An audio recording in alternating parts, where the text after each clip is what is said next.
Ao vivo? Aos vivos e a cores. Meu muito bom dia para você, você que nos assiste aqui, direto do Estúdio 3 do Canal Educação. Galerinha do terceirão, enenzandos, vestibulandos. Galerinha que já tá vendo bem ali é a universidade, ó. Tô vendo lá já, ó. Nosso caminho é para lá. Ah, papai! Meu muito bom dia para você. Alô, Gabriel, André, alô, Adriana, alô, você que nos assiste via o canal, via o YouTube, você que está aí na sua escola, na sua cidade, que está assistindo aula na sala de aula aí com o kit do Canal Educação. Hoje é a parte 2 da Segunda Guerra Mundial. Notadamente, a gente deve dar uma pincelada em Piauí, em Brasil, Brasil na guerra. Falar da FAB, da FEB, que é uma temática complementar à temática da aula da semana passada, que foi a Segunda Grande Guerra Mundial. Bom dia, Felipe H, bom dia para você que nos assiste pelo YouTube, que nos acompanha aí pelo chat. Vamos lá, vou pegar minha canetinha aqui, canetinha de breu, venha cá, venha cá, venha cá. Segunda Guerra Mundial, galerinha, Segunda Grande Guerra. Tá aí. As luzes se apagaram na Europa novamente, As luzes se apagaram no continente europeu de novo. O dia D, aqui é o famoso dia D, viu? Desembarque das Forças Aliadas. Aqui um papagaio brasileiro indo pra guerra, viu? Eita, pai. Aqui cartas de Iwo Jima, já bem pertinho do Japão. Antes um pouquinho de jogar as bombas em Hiroshima e Nagasaki. Aqui está o cara que queria dominar o mundo, achava que era superior, mas os comunas eslavos estão ocupando Berlim. Aqui é a Real Força Aérea Britânica. Aqui mais um soldado e aqui o símbolo da FEB, Força Expedicionária Brasileira. Tá aí a cobra vai fumar, o bicho vai pegar, a cobra vai fumar, o bicho vai pegar, a cobra fumou, tia. A cobra fumou, Tem uns doidinhos que dizer, é mais fácil a cobra fumar do que o Brasil mandar tropas pra guerra. A cobra fumou, viu? Aí é o famoso campo de concentração de Auschwitz. Essa frase está dizendo, o trabalho liberta. Ih, rapaz, essa frase aí é o trabalho liberta. Tava no portal de entrada do inferno. Portal de entrada do inferno. Porque na semana passada eu disse para você que eu ia dar uma pincelada ainda sobre essa temática do Holocausto. Os nazistas, na iminência de serem derrotados, tomaram a decisão chamada de solução final. Então as perseguições aos judeus já vinham, de outrora, já vinham desde 33, desde as leis de Nuremberg em 35 na Alemanha. Mas a partir de 1943, o Hitler tomou a decisão de exterminar por completo. Prisões arbitrárias, nós já tínhamos tido na Alemanha construção de guetos, já havia toda uma forma de exclusão social, mas nos campos de concentração passou a haver o trabalho forçado, que é uma espécie de trabalho escravo, como você está vendo aí, essa quantidade de trabalhadores de origem judaica em um campo de concentração, bacaninha. E daqui a pouco o extermínio coletivo, com as câmaras de gás. Aí lembrar que antes disso, muitos judeus foram utilizados como cobaias humanas nas pesquisas da Reichstag, da Bayer, da BASF, a famosa BASF. Vão haver execuções sumárias, tortura psicológica. É inenarrável. Inenarrável. Bacaninha? Tá aí quem já assistiu O Menino do Pijama Listrado. O Menino do pijama. Ah, eu fiquei devendo uma lista de listrado. Uma lista de filmes sobre a Segunda Guerra Mundial. Agora é que eu tô lembrando, velho, ó. O Menino do Pijama Listrado mostra um pouquinho o terror que era os campos de concentração. Aí você tá vendo a quantidade de pessoas que foram mortas, jogadas em uma vala comum, num campo de concentração, que está sendo aí libertado pelos soldados britânicos. De boa. Os campos de concentração já existiam na Alemanha há alguns anos. Porém, em 42, os nazistas decidiram exterminar todos os judeus. E, para tanto, criaram os chamados campos de extermínio. Prisioneiros de toda a Europa eram levados para esses campos. Aí lembrar que, além dos judeus, lá tinham ciganos, eslavos, religiosos que se recusavam a prestar o serviço militar, testemunhas de Jeová, haviam também maçons, e uma infinita quantidade de pessoas homossexuais que passaram a ser alvo dos nazistas, que diziam no discurso que era necessário exterminar esses fracos, que a interpretação da superioridade da raça ariana dizia que eram mais fracos, inferiores, exterminar da face da Terra. Então a gente pode dizer que é uma espécie de eugenia? Pode sim, viu? Prisioneiros famintos, quase mortos, aí em liberdade na Áustria. Em liberdade na Áustria. Passando, vamos para as questõezinhas? Eu fiquei devendo questões na semana passada, hoje nós vamos fazer umas 10 aí sobre Segunda Guerra e depois entrar em Brasil. Em discurso proferido em 17 de março de 39, o primeiro-ministro inglês à época, veja que ainda não havia começado a guerra, ó. Ainda não havia, a guerra é dia 1º de setembro de 39. Neville Chamberlain sustentou sua posição política. Não necessito defender minhas visitas à Alemanha no outono passado. Que alternativa existia? Nada o que pudéssemos ter feito, nada o que a França pudesse ter feito, ou mesmo a Rússia, teria salvado a Tchecoslováquia da destruição. Mas eu também tinha outro propósito para ir na Conferência de Munique. Era o de prosseguir com a política por vezes chamadas de apaziguamento. Lembra dela, semana passada? Se fizesse concessões ao Hitler, evitariam a guerra, a política do apaziguamento. E Hitler repetiu o que já havia dito. Os Sudetos, região de população alemã da Tchecoslováquia, era a sua última ambição territorial na Europa. Mentira! Pegaram os ingleses na mentira, viu? E que não queria incluir na Alemanha outros povos que não os alemães. Ah, papai, só mentira. Só mentira. E o Neville Chamberlain acreditou. O primeiro-ministro inglês acreditou. Política de apaziguamento, viu? Sabendo-se que o compromisso assumido por Hitler em 38, mencionado no texto anterior, foi rompido pelo líder alemão em 39, infere-se que, 2 pontos, 1 minuto na tela e vamos aguardar a galerinha mandar respostas. Alô, Dom Inocêncio, bom dia para Francisco Aires, bom dia para Santa Luz do Piauí, galerinha que está logada, ligada aí, está assistindo aula na sala, direto com o kit aí do canal Educação. Dom Fernando, deixa um minutinho aí na tela, por favor.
Beleza, de Creuza. Meu amigo Felipe já mandou resposta. A galerinha tá logada ali, devagarinho, mandando resposta, de boa. Vamos lá, ó. Sabendo que o compromisso assumido por Hitler, mencionado no texto, foi rompido em 39, infere-se que a forma que Chamberlain escolheu para lidar com o problema dos Sudetos deu origem à destruição da Tchecoslováquia? Não. A política de Chamberlain de apaziguar o líder alemão era contrária à posição assumida pelas potências aliadas? Contrária, não. Porque a França também, no início, achava que o Hitler ia se satisfazer apenas pegando parte da Tchecoslováquia dos Sudetos. O rompimento desses compromissos inspirou a política de apaziguamento europeu? Não, ela era a própria política de apaziguamento. A aliança entre a Inglaterra, a França e a Rússia poderia ter salvado a Tchecoslováquia? Eles já eram aliados na realidade. A Rússia não, mas a França e a Inglaterra eram comandantes da Liga das Nações. Infere-se que Hitler ambicionava o controle de muito mais territórios do que aquela pequena parte da Tchecoslováquia. Isso era verdade? Era. Tanto que ele logo depois invadiu toda a Tchecoslováquia, tomou a Polônia, invadiu a Dinamarca, e lá François, e o pipoco já estava comendo, né? Letra A, nessa questão do Enem de 2008, olha, das antigas, né? Vamos para o Enem mais nova, né? Com sua entrada no universo dos gibis, o Capitão América chegaria para apaziguar a agonia, o autoritarismo militar e combater a tirania. Claro que em tempos de guerra, um gibi de um herói com a bandeira americana no peito, aplicando um sopapo no Führer, só poderia ganhar destaque e o sucesso não demoraria muito a chegar. Capitão América, o primeiro Vingador. A capa da primeira edição norte-americana da revista do Capitão América demonstra sua associação com a participação dos Estados Unidos na luta contra o quê, meus pimpolhos? Na luta contra o quê, do Inocêncio? Deixa um minuto a tela, meu amigo Dom Fernando. Veja que é questãozinha do Enem, olha. Questãozinha do Enem 2012, 12.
É assim mesmo. Vamos lá, galerinha. A capa da edição norte-americana da revista do Capitão América demonstram a sua associação com a participação dos Estados Unidos na luta contra a Tríplice Aliança na primeira. Não, galerinha, não é na primeira, é na Segunda Guerra. Opa, não é na primeira, é na Segunda Guerra. Ah, tio, mas eu errei porque eu lembrei que os Estados Unidos entraram do lado da Tríplice Entente lá na Primeira Guerra Mundial. É vero, de boa. Mas essa revista foi lançada só no cenário da Segunda Guerra Mundial. E você sabe disso porque aqui está o Hitler. O Hitler. E já tem o símbolo do nazismo. Então não é Primeira Guerra, é Segunda Guerra. Opa! Contra os regimes totalitários, aí sim, ó. Lembrar que o nazismo alemão era um dos regimes totalitários. De boa, Adriana?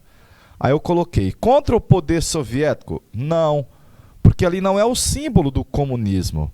Não é contra o movimento e os comuna na Guerra Fria ou no Vietnã, e nem após o 11 de setembro, haja vista que o Hitler não era mais vivo no 11 de setembro. Portanto, letra B de bola. Letra B de bom aluno. A participação da África na Segunda Guerra Mundial deve ser apreciada sob a ótica da escolha entre vários demônios. É verdade. O seu engajamento não foi um processo de colaboração com o imperialismo, mas uma luta contra uma forma de hegemonia ainda mais perigosa. Opa! Aí lembrar que a África tinha sido alvo do domínio das potências europeias, era sob o domínio das potências imperialistas, Inglaterra, França, Alemanha, Itália. E, claro, elas tinham sido colonizadas no chamado neocolonialismo. Neocolonialismo. Para o autor, a forma de hegemonia e uma de suas características que explicam o engajamento dos africanos no processo analisado foram dois pontos. Certo, meu amigo Luciano Henrique, certo, perfeito, perfeito. Tinha que fazer análise do quadrinho mesmo, viu? Haja vista que você tinha ali a figura do Hitler. Deixa um minutinho na tela aí, meu amigo Dom Fernando, por favor.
Vamos lá.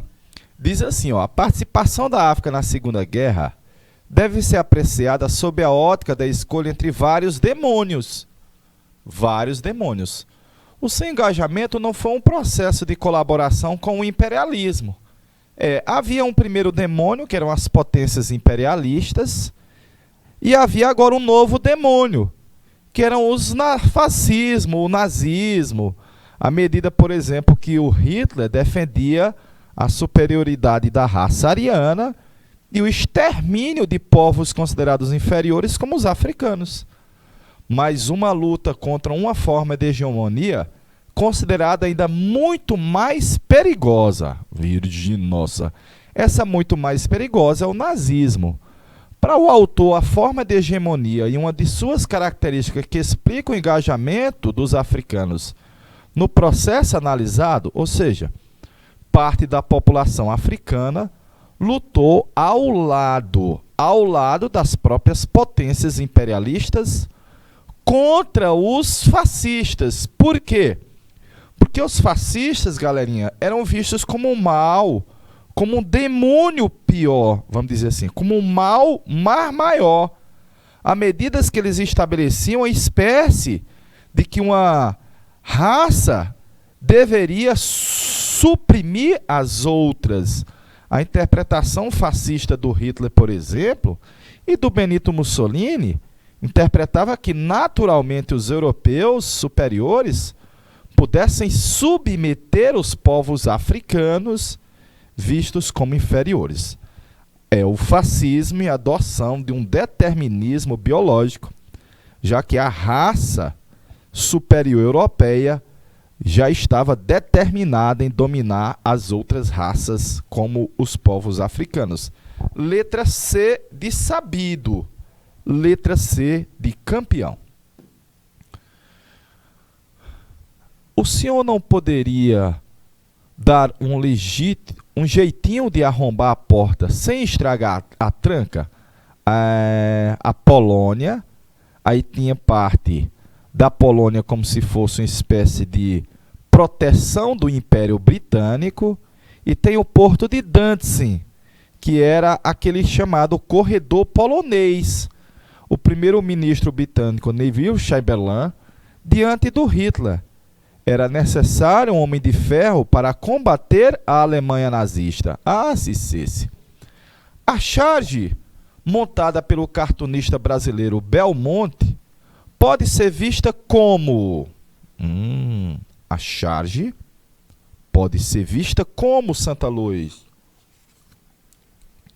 Tcharam, tcharam, tcharam, tcharam, tcharam.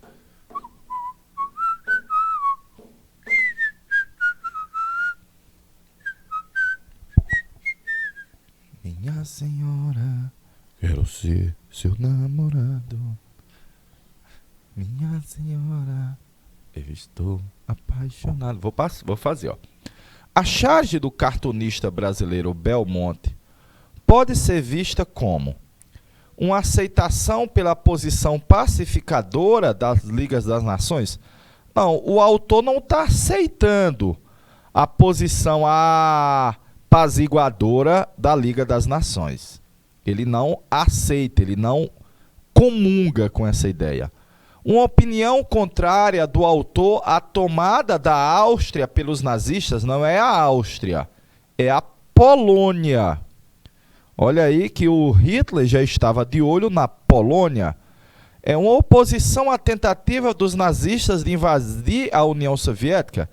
Olha, o autor faz uma oposição aos nazistas, mas não é invadir a União Soviética. Invadir a União Soviética é a Operação Barbarossa. De boa? Demonstra, pode ser vista como estímulo às medidas imperialistas e expansionistas alemãs?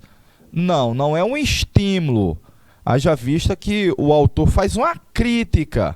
Uma crítica a quê? A posição apaziguadora estabelecida pelo primeiro-ministro inglês Neville Chamberlain, como você vê na imagem. Ele, de ter reagido à altura, está pedindo por favor.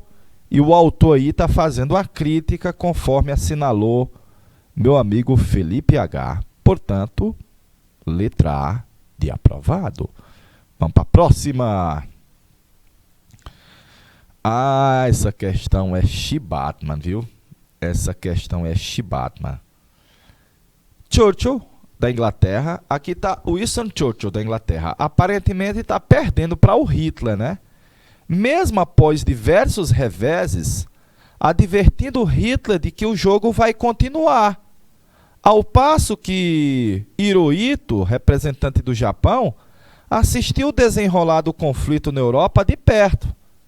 E lá por trás, o presidente Roosevelt dos Estados Unidos mostrava-se aparentemente indiferente, mas financiava a Inglaterra.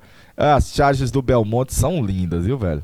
Veja que nesse cenário aqui, em 46, 22 de junho de 40, nesse cenário os Estados Unidos ainda não haviam entrado na guerra. Diretamente não, viu? A charge, datada do início da Segunda Guerra Mundial, demonstra o quê, galerinha? A charge datada do início da Segunda Guerra Mundial demonstra o que, meus pimpolhos? Deixa um minutinho na tela para eu botar R$ 1 de água aqui, meu amigo Dom Fernando.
Ok, ok, galerinha.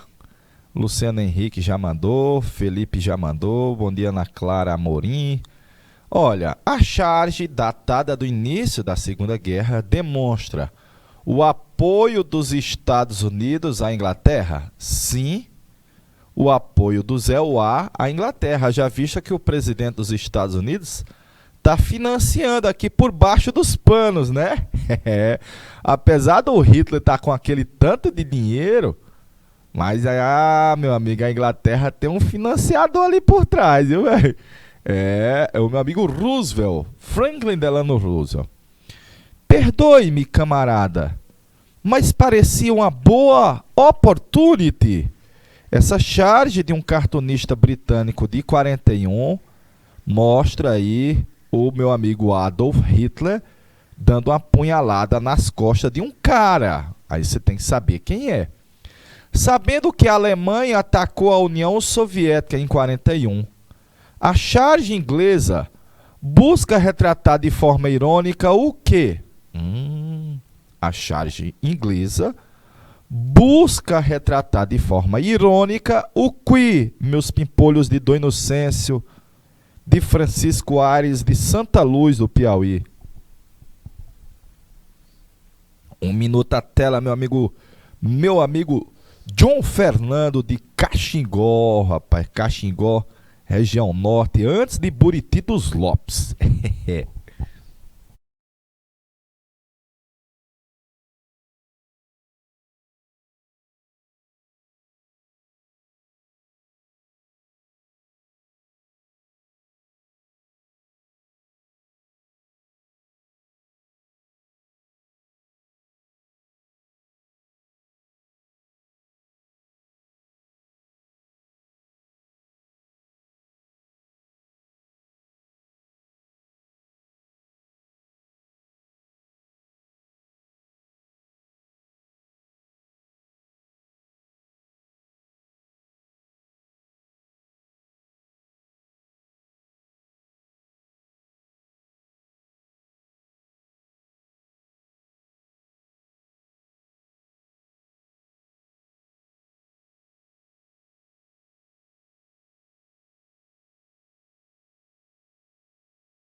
Ok. Ok.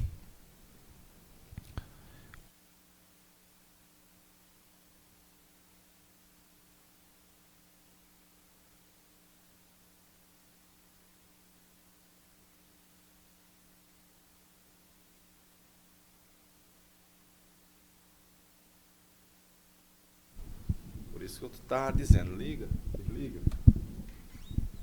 Oi. Ok? Busca retratar de forma irônica o quê? A aceitação soviética das exigências nazistas? Com certeza não, viu? Até porque os nazistas não fizeram exigências ao soviético. A negação da neutralidade soviética? Não. A União Soviética vai sair da inércia, principalmente depois desse ataque que você está vendo aí no texto. A incorporação da União Soviética pelos nazistas? Não. Até que era o sonho do Hitler rapidamente submeter os comunas, chegar até a cidade de Moscou, destruir Stalingrado. A invasão da Alemanha pela União Soviética é o inverso. É a Alemanha invadindo a União Soviética, olha, é o inverso. Há um desrespeito a um tratado bilateral?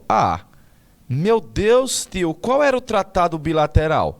O chamado Tratado de Não Agressão, o Ribbentrop-Molotov, assinado entre a Alemanha nazista e a União Soviética comunista.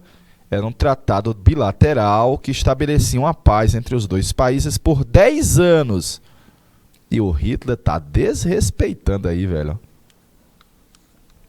Portanto, letra A de aprovado. A charge representa um dos momentos iniciais da Segunda Guerra Mundial, retratando uma união entre a Alemanha e a União Soviética. Essa união ficou conhecida como... Essa união ficou conhecida como... Tchan, tchan, tchan. Tchan, tchan, tchan. Tchan, tchan, tchan. Tchan, tchan, tchan. Tcharará. Pam, pam, pam, pam, pam, pam, pam, para, pam, pam, pam, pam, parará.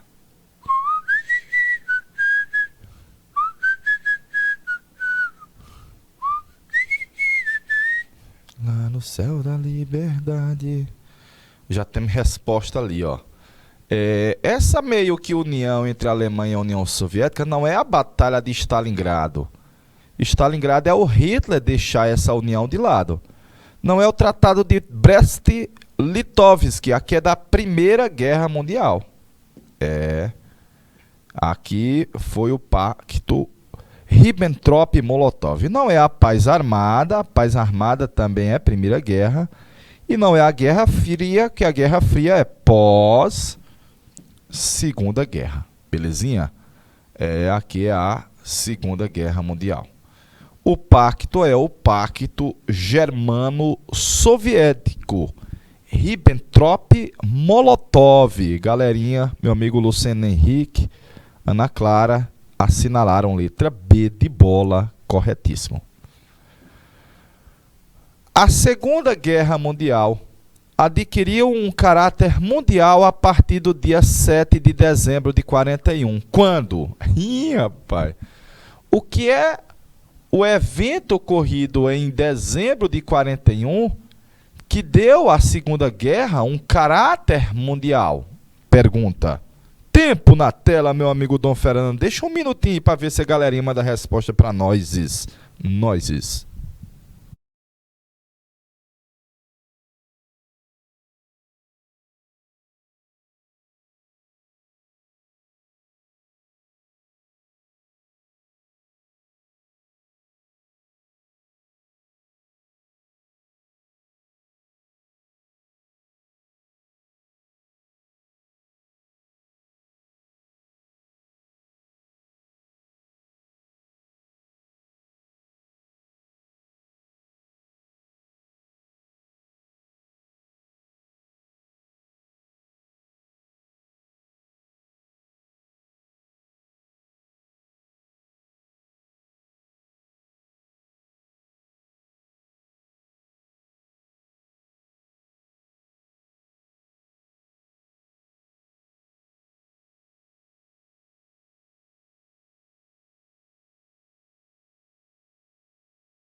Vamos lá, galerinha. Qual é o evento importante ocorrido em dezembro de 41 que deu à Segunda Guerra um caráter mundial, galerinha? Os russos tomaram a iniciativa de anexar os estados bálticos, Lituânia, Letônia e Estônia? Não, galerinha. Não. Isso não é o evento principal de 7 de dezembro de 41. Os alemães invadiram o litoral mediterrâneo da África. Não, já havia ocorrido antes. Já havia ocorrido antes de o Hitler jogar os seus tentáculos, o Afrika Korps, para o norte da África. Os franceses, por determinação do Marechal Philippe Pétain, ocuparam o sudeste da Ásia? Não, galerinha. Não é esse evento importante de dezembro de 41. Os chineses cederam a maior parte do seu território às tropas do eixo? Também não é o evento importante de 41. Mas os japoneses pipocaram fogo em Pearl Harbor, fazendo com que os Estados Unidos entrassem na guerra no dia 7 de dezembro de 41. Portanto, aí a letra C de campeão, letra C de canal Educação. Importante evento ocorrido aí, que transformou a guerra agora numa guerra mundial. Haja vista que a entrada dos Estados Unidos e em guerra com o Japão e o choque do ZEUA com eles transformou a guerra numa guerra de caráter mundial. Batalha no Pacífico, ocupação das ilhas próximas ao Japão e, finalmente, as tropas norte-americanas chegaram até o arquipélago japonês e vão pipocar fogo em Hiroshima e depois na cidade de Nagasaki. Então, teve uma importância macro a entrada dos Estados Unidos em dezembro de 41, sim. E essa entrada no piauiês, ela foi, vamos dizer assim, acelerada. Provavelmente os Estados Unidos entrariam na guerra ao lado da Inglaterra. Mas ela foi acelerada depois que os japoneses fizeram um ataque à base naval e aérea norte-americana no Havaí, em Pearl Harbor. Letra C de sabido na questão 8. O ataque japonês a Pearl Harbor e a consequente guerra entre americanos e japoneses no Pacífico foi resultado de um processo de desgaste das relações entre esses dois países. Depois de 1934, os japoneses passaram a falar mais desinibidamente da esfera de coprosperidade da Grande Ásia Oriental, considerado uma espécie de doutrina Monroe japonesa. A expansão japonesa havia começado em 1895, quando venceu a China e impôs aos chineses o Tratado de Shimonoseki, passando a exercer tutela sobre o território das Coreias. Definida sua área de projeção, o Japão passou a ter atritos constantes com a China e a Rússia. A área de atrito passou a incluir os Estados Unidos quando os japoneses ocuparam o território da Manchúria em 1931. E logo depois, na feição imperialista, ocupou a China em 1937. Ah, papai! Sobre a expansão japonesa, infere-se que... questão do Enem de 2009, galerinha. Sobre a expansão japonesa, infere-se que...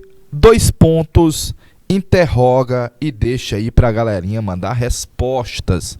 Per favore, em italiano.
Ok, galerinha de Francisco Aires, de Dom Inocêncio, Francisco Aires, Dom Inocêncio, Santa Luz, Francisco Aires, Polo 7 e Polo do Pi. Vamos lá. Sobre a expansão japonesa, infere-se que a Manchúria era um território norte-americano? Não. E foi ocupado pelo Japão, originando a guerra entre os dois países? Não. Na verdade, a disputa dos Estados Unidos com o Japão era pela influência das ilhas no Pacífico. A China aliou-se à Rússia contra o Japão? Não. Sendo que a doutrina Monroe previa a parceria dos dois? Também não, viu? A doutrina Monroe é a América para os americanos. O povo japonês propôs cooperação com os Estados Unidos? Não, porque havia uma espécie de competição, a ponto que o Japão, inclusive, bombardeou o Pearl Harbor. O Japão procurou promover a prosperidade da Coreia? Não, conquistar a Coreia. Conquistar a Coreia. O Japão tinha uma política expansionista? Foi o que o texto mostrou. Veja que ele fala que o Japão tinha anexado, expandido, vencido a China, depois a tutela da Coreia, depois o território da Manchúria, depois a China de novo. De natureza bélica, era uma expansão de natureza militar. Mas a doutrina Monroe não era, porque a doutrina Monroe norte-americana era pacífica, era a América para os americanos. Cuidado, não confundir com o Big Stick, com o grande porrete. Não confundir com o Big Stick, o grande porrete dos Estados Unidos, que aí sim tinha uma feição militar, tinha uma feição bélica. Portanto, na questão 9, letra A, de aprovados. Para fechar essa temática de Segunda Guerra, Enem 2008. Eu acho que nós já vimos essa daí, ó. O primeiro-ministro, Nós já vimos essa questãozinha aí, ó. Nós já vimos essa questão que você viu, é letra A de aprovado, tá só repetida. Bacaninha? Vou passar mais. O cartaz elaborado no final da Segunda Guerra Mundial. Final da Segunda Guerra Mundial. Então, a parte final da Segunda Guerra é de 44 para 45. E remete a qual grupo ou lado do conflito? Remete a qual grupo ou lado do conflito? Qual é o grupo aí que você tem aí nesse cartaz, incluindo o Brasil, olha, incluindo o Brasil. Deixa um minutinho na tela aí, meu amigo Dom Fernando, para ver se a galerinha manda a resposta para nós.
Ó, o cartaz aí, unidos, né? É a União das Nações a favor da liberdade aí, ó.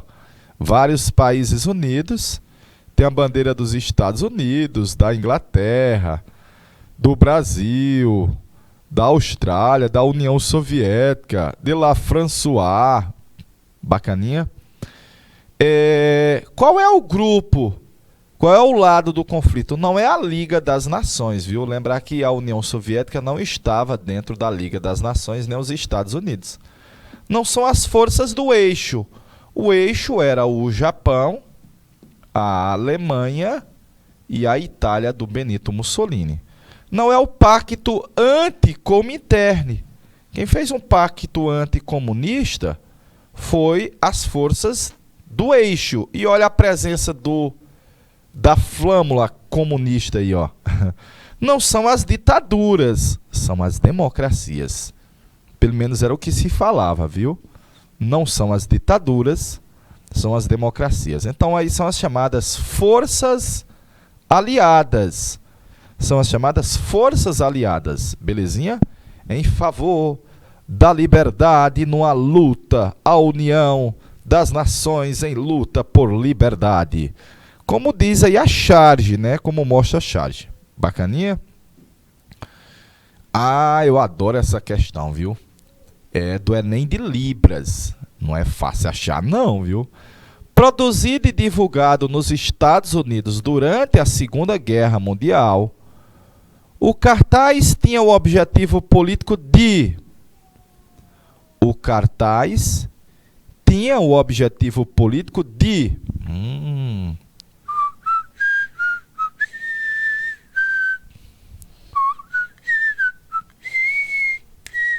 Deixa um minutinho na tela, Dom Fernando. Deixa um minutinho na tela.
Galerinha já disse, ou é letra B ou é letra C de sabido.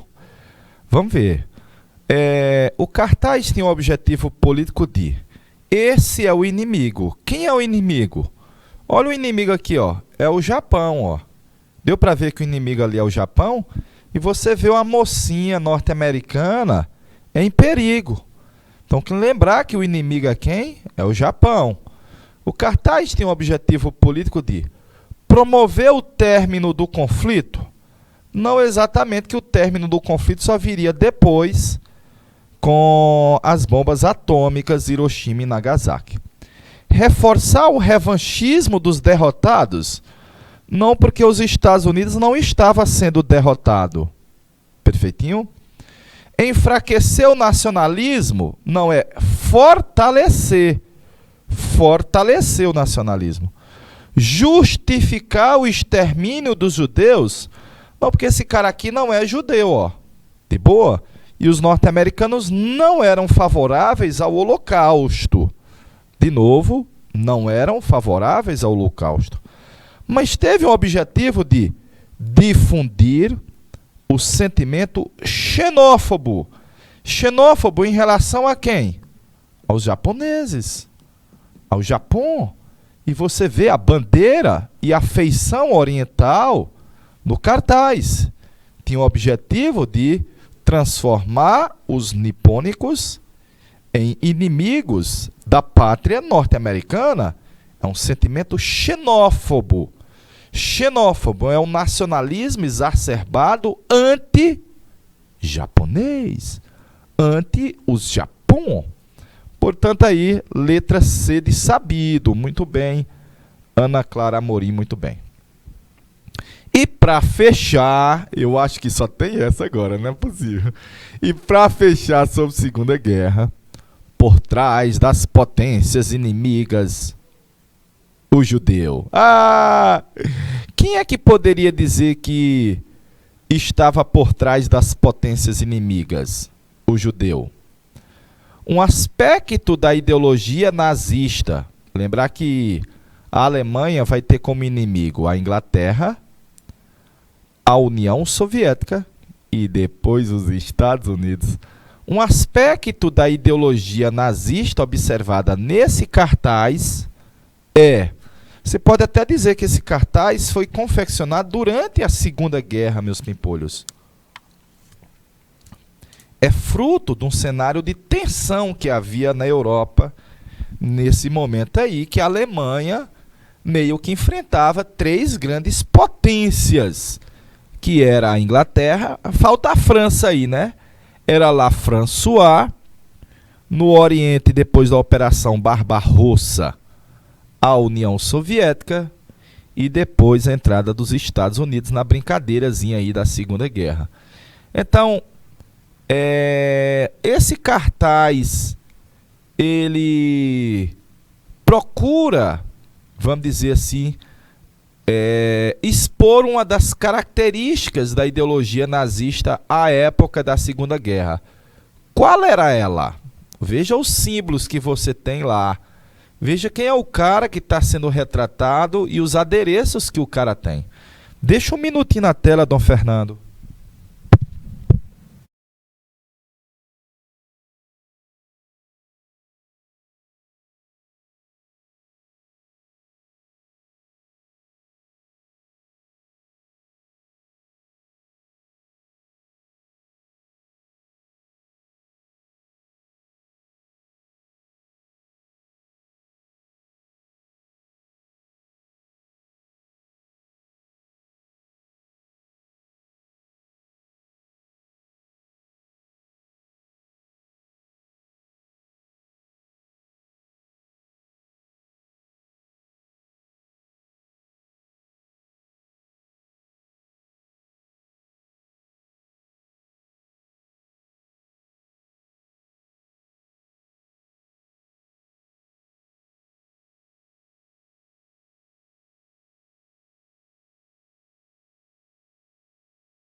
Perto dos cachorros.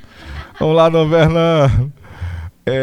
Um aspecto da ideologia nazista primeiro, você tem que lembrar que os nazistas associaram os judeus aos grandes empresários, dominariam o mundo.